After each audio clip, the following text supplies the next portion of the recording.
पावसाअभावी पूर्ण शेतकऱ्यांच्या पेरण्याचे विदर्भातल्या रखडलेल्या होत्या. सध्या मी बुलढाणा जिल्ह्याच्या मेहकर तालुक्यातील खंडाळा या परिसरामध्ये आहे. आपल्यासोबत शेतकरी देखील आहे.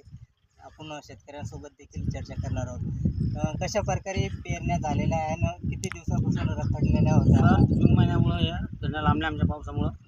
आता परत जून महिन्यात आम्ही पहिले पेरण्या केल्या, परत आमच्या पेरण्या उलटल्या, आम्ही डबल पेरणी चालू केली. पेरणीचा टाईम कोणता होता आणि कोणत्या महिन्यात पेरण्या राहतात? जून महिन्यात पेरतो आम्ही. आता सध्या जुलै महिना चालू आहे. जुलै महिन्यात पेरली आता. पावसाअभावी समजा पावसाळा आम्ही डबल परत पेरणी केली.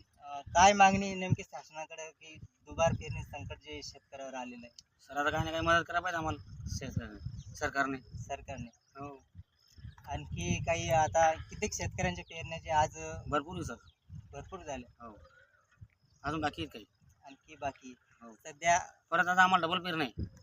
सध्या दुबार पेरणीचं संकट या शेतकऱ्यावर ही सध्या आपण शेत पाहू शकता, शेत शिवार देखील. आता या शेतीमध्ये ही सोयाबीन पीक आहे.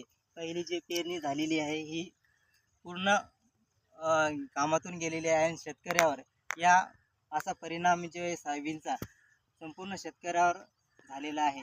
यामुळे सोयाबीन पिकाचं देखील नुकसान झालेलं आहे. तूर झालं, सोयाबीन झालं आणि कपासी, ज्वारी असे जे पीक आहे संपूर्ण खपून गेलं. त्यामुळे शेतकरी हतबल झाले.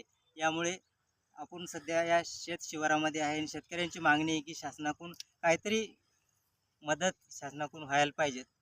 सिटी न्यूजचा गजानन राऊत, मेहकर, बुलढाणा.